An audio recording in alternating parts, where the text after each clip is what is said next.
Telangana assembly సమావేశాలు హాట్గా జరుగుతున్నాయి. విద్యుత్ రంగంపై జరిగిన చర్చతో అసెంబ్లీ దద్దరిల్లింది. విద్యుత్ రంగంలో అప్పులు, ప్రభుత్వం దగ్గర దాని లెక్కలు, దానిపై బీఆర్ఎస్ సవాళ్లు, అధికార కాంగ్రెస్ ప్రతి సవాళ్లతో సభ వాడివేడిగా జరిగింది. కాంగ్రెస్ బీఆర్ఎస్ కు మించి అనేలా ఎంఐఎం ఆరోపణలు, విమర్శలతో శీతాకాల సమావేశాలలో సెగలు పుట్టించింది. విద్యుత్ శాఖ సంక్షోభం, ప్రభుత్వం రిలీజ్ చేసిన వైట్ పేపర్తో అసెంబ్లీ సమావేశాలు ఒక్కసారిగా వేడెక్కాయి. గురువారం ఉదయం, మధ్యాహ్నం 2 సెషన్స్లో కూడా విద్యుత్ రంగం చుట్టే చర్చ జరిగింది. ఉదయం అధికార కాంగ్రెస్, ప్రతిపక్ష బీఆర్ఎస్ మధ్య నువ్వా నేనా అన్నట్టు మాటల యుద్ధం నడిచింది. రాష్ట్రంలో విద్యుత్ రంగం స్థితిపై ఉప ముఖ్యమంత్రి మల్లు భట్టి విక్రమార్క శ్వేతపత్రం విడుదల చేశారు. విద్యుత్ రంగంలో అప్పులపై భట్టి చెప్పిన లెక్కలకు కొనసాగింపుగా మంత్రి కోమటిరెడ్డి వెంకటరెడ్డి చేసిన వ్యాఖ్యలు అసెంబ్లీలో మంటలు రేపాయి. యాదాద్రి ప్రాజెక్టులో పెద్ద కుంభకోణం జరిగిందని ఆయన సంచలన ఆరోపణలు చేశారు. మాజీ విద్యుత్ శాఖ మంత్రి జగదీష్ రెడ్డి 10,000 కోట్ల అవినీతి చేశారని ఆరోపించారు. కోమటిరెడ్డి ఆరోపణలపై జగదీష్ రెడ్డి ఆగ్రహం వ్యక్తం చేశారు. తప్పుడు ఆరోపణలు చేయడం సరికాదని, దమ్ముంటే సిట్టింగ్ జడ్జితో విచారణ జరిపించాలని డిమాండ్ చేశారు. జగదీష్ రెడ్డి సవాల్ను సీఎం రేవంత్ రెడ్డి స్వీకరించారు. యాదాద్రి ప్రాజెక్టుతో పాటు ఛత్తీస్గఢ్తో విద్యుత్ ఒప్పందం, భద్రాద్రి ప్రాజెక్టులో కాలం చెల్లిన సబ్ క్రిటికల్ టెక్నాలజీ వాడకంపైన ఆయన న్యాయ విచారణకు ఆదేశించారు. వెంటనే విచారణకు ఆదేశించాలని చెప్పి నేను సభను కోరుతా ఉన్నా అధ్యక్ష. తమరి ద్వారా వెంటనే వారు చేసిన ప్రతి ఆరోపణ పైన సిట్టింగ్ జడ్జితోన కమిషన్తోన ప్రభుత్వం యొక్క విజ్ఞతకు వదిలేస్తా ఉన్నా. ప్రతి దానిపైన కూడా వెంటనే విచారణ ప్రారంభించాలి. అయితే దాంట్లో దోషులు ఎవరో దొరికితే వాళ్ళని శిక్ష వేయాలి, లేదా ఆధారాలు లేకుండా అసంబద్ధమైన ఆరోపణలు చేసిన వారికి శిక్ష పడాలి. తప్పకుండా ఇది తేలాలని చెప్పి నేను విజ్ఞప్తి చేస్తా ఉన్నా అధ్యక్ష. సభ ద్వారా ప్రజానీకాన్ని కూడా విజ్ఞప్తి చేస్తా ఉన్నా.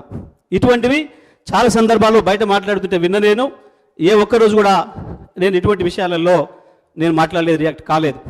ఇవన్నీ కూడా పనికిమాలిన మాటలు, అర్థం లేని ఆధారరహితమైన మాటలు. కాబట్టి రికార్డులో రావాలని నేను ఇన్ని రోజులు వెయిట్ చేసా అధ్యక్ష. గత 5 సంవత్సరాలుగా రికార్డులో రావాలని నేను వెయిట్ చేస్తా ఉన్నా. ఇవాళ రికార్డులోకి వచ్చిండ్రు. తప్పకుండా దీనిపైన చర్య తీసుకోవాలని చెప్పి నేను తమ ద్వారా ప్రభుత్వాన్ని కూడా కోరుతా ఉన్నా అధ్యక్ష.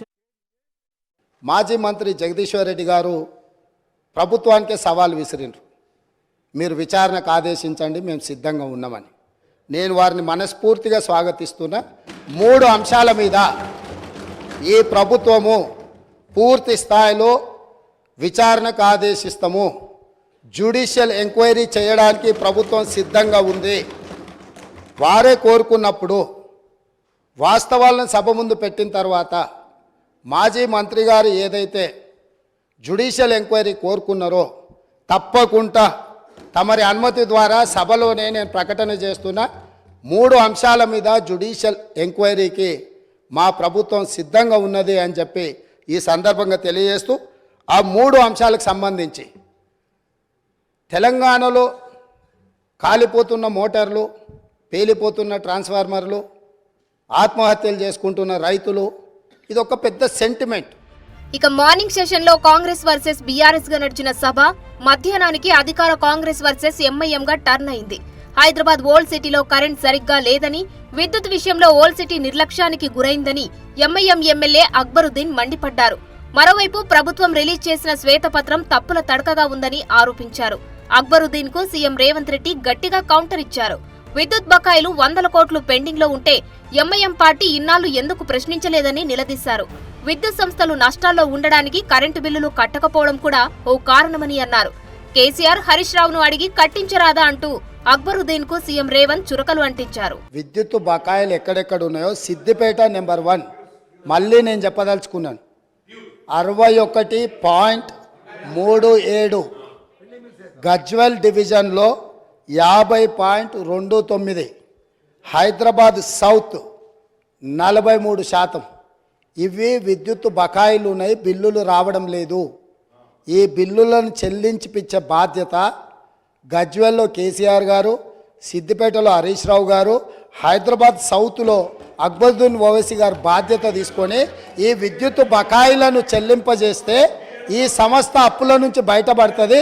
వారు అది కూడా మాట్లాడి ఈ ప్రభుత్వానికి సహకరిస్తే బాగుంటుందని నేను చెప్పిన. కాబట్టి వారు ఏదో ఊహించుకొని సార్ मैं उतना ही बोला ना सर, आप जो क्लैरिफिकेशन पूछे मैं जिम्मेदारी से जवाब दिए जवाब। అధ్యక్ష, ఇప్పుడు గౌరవనీయులు ముఖ్యమంత్రి గారు సిద్దిపేట, గజ్వేల్, ఓల్డ్ సిటీ మీద ప్రజల మీద తన అక్కసును వెలగుచ్చే ప్రయత్నం చేసినారు. సిద్దిపేటలో కాంగ్రెస్ పార్టీ గెలవలేదనో, గజ్వేల్లో కాంగ్రెస్ గెలవలేదనో, ఒక్క నిమిషం, ఓల్డ్ సిటీలో గెలవలేదని ఆయన ఏమన్నారంటే బిల్లులు అక్కడ ప్రజలు కట్టలేదు అని అన్నారు. ఇది వాస్తవం కాదు.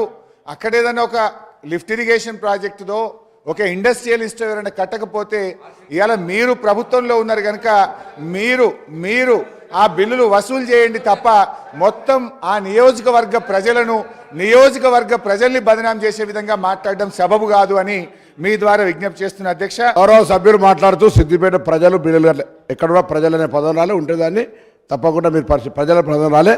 ప్రజలు ఒక నిమిషం ఆగే, ఒక నిమిషం. సిద్దిపేట ప్రాంతానికి సంబంధించి వారు చెప్పినట్టుగా అది వాటర్ ప్రాజెక్టుదా ఇంకేదా ఆ డెఫినేషన్లో పోలేదు. అక్కడ నుంచి బకాయిలు రావాల్సి ఉండే, వారు గౌరవ సమర్థవంతమైన శాసనసభ్యులు బిల్లు కట్టేయాల్సి ఉండే అన్నారు తప్ప దానికి మీరు అంతలో దొంగ అంటే భుజాలు అనుకునే అవసరం. తర్వాత మీరు చెప్తా ఉన్నారు ఇవాళ, అరే నేనేమన్నా భుజాలు జరుపుకునే అవసరం లేదు, ప్రజల గురించి మాట్లాడలేదని చెప్తా ఉన్నాం కాబట్టి చెప్తా ఉన్నా. గురువారం మొత్తం విద్యుత్ రంగంపై చర్చ జరిగింది. విద్యుత్ శాఖ సంక్షోభం, అప్పులపై కులంకషంగా చర్చించారు.